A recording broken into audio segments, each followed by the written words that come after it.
आता बातम्या पाहू या विस्ताराने। सुरुवातीलाच दिवसभरातली एक मोठी बातमी समोर येते आहे। आयुष कोमकरचं संपूर्ण कुटुंब हे जय महाराष्ट्रवरती आलेलं आहे। नातवाची हत्या करणाऱ्या बंडू आंदेकरला फाशी द्या अशी मागणी त्यांनी केली आहे। बंडू आंदेकरची मुलगी कल्याणी कोमकर यांनी ही मागणी केली आहे। बंडू आंदेकरच्या पाठीमागे राजकीय हात आहे असं सुद्धा कल्याणी कोमकर यांनी म्हटलंय। जय महाराष्ट्रवर त्यांनी हा गौप्यस्फोट केलाय।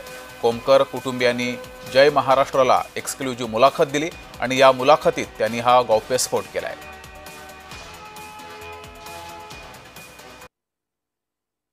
तू जर का माझ्या मुलाला मारला असेल तर मी देखील तुझ्या मुलाला मारू असं म्हणत एका आजोबांनी जे आहे ते आपल्याच नातवाला गोळ्या घातल्या अशी आरोपी म्हणून बंडू आंदेकर जे की पुण्यातील गुन्हेगारी क्षेत्रामधलं एक मोठं नाव आहे त्यांच्यावरती आरोप दाखल करण्यात आले आणि त्यांना देखील आता अटक करण्यात आलेली आहे। आपण त्या सगळ्या कुटुंबासोबत आहोत। आयुष उर्फ गोविंद कोमकर असं या तरुणाचं नाव आणि त्याच्या घरामध्ये आपण आत्ता आहोत आणि ज्या आर्नवला तो घ्यायला गेलेला होता तो आर्नव आपल्यासोबत आहे।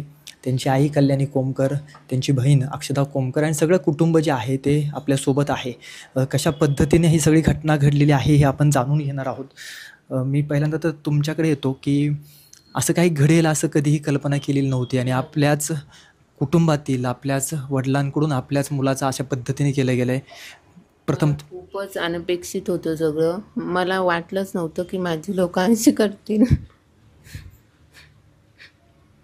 मला त्यांच्यावर पूर्ण विश्वास होता। ते असे करूच शकले कसे तेच मला कळलं नाही। त्यांचं हृदय आहे का काय? त्यांनी असं करायलाच नव्हतं पाहिजे। मी कशात नव्हते, माझा मुलगा पण कशात नव्हता। मोठ्यांची भांडण होती, मोठ्यांनी सोडवायची होती। असं होतं ना, मग त्यांनी यायचं ना त्यांना कळाल्यावर। आणि ती मुलं ज्यांनी मारलं तो कोण, अमन पठाण आणि यश पाटील, ती त्यांच्याबरोबरच कशी सापडली? आणि ती त्यांच्या तिकडची मुलं आहेत, तिकडंच राहतात ती। आणि गोविंदाबरोबर त्यांची पण कधीच भांडणं झाली नाही किंवा बाचाबाची झाली नाही। मग ती मुलं अशी करूच कशी शकतात? ही आंदेकरांचीच मुलं आहेत ना। मग त्यांनी असं केलंच कसं? आणि तुम्ही म्हणताय की मी असं माझ्या नातवाचा खून करू शकत नाही। नातवाचं एवढं कळलं असताना देखील तुम्ही आले नाही म्हणजे? का आले नाही? का घाबरले? मग तुमच्यावरच येतं ना सगळं।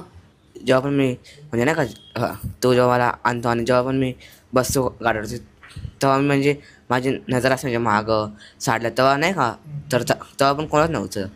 तर आम्ही आलो म्हणजे आमच्या पार्किंगमध्ये आणि जसं आलो ना तसं मागून पहिले ते दोन पोरं नाही का पळत आले आणि त्या एका पोराच्या ऑलरेडी हातात बंदूक काढली आणि एकाच्या म्हणजे खिशाचं होती ओपनच होती। आणि जसं मी उतरलो ते ते ते त्या मागं येऊन थांबले आणि जसं तो मोडला ना तसंच फायरिंग केलं त्यावरती। सर माझा भाऊ कशातच नव्हता। आत्ता जसं की सोमनाथ गायकवाडच्या टोळीने त्यांचा जो निखिल आखाडे भाऊ गेला त्यांचा बदला घेण्यासाठी त्यांनी आमच्या मामाला वनराज आंदेकरला मारलं। तर त्याच्यामध्ये माझ्या आईवडिलांसकट माझ्या दोन्ही काकांची नावं आली। माझा निम्म जीव तिथेच खचला होता की माझी 4 लोक गेली।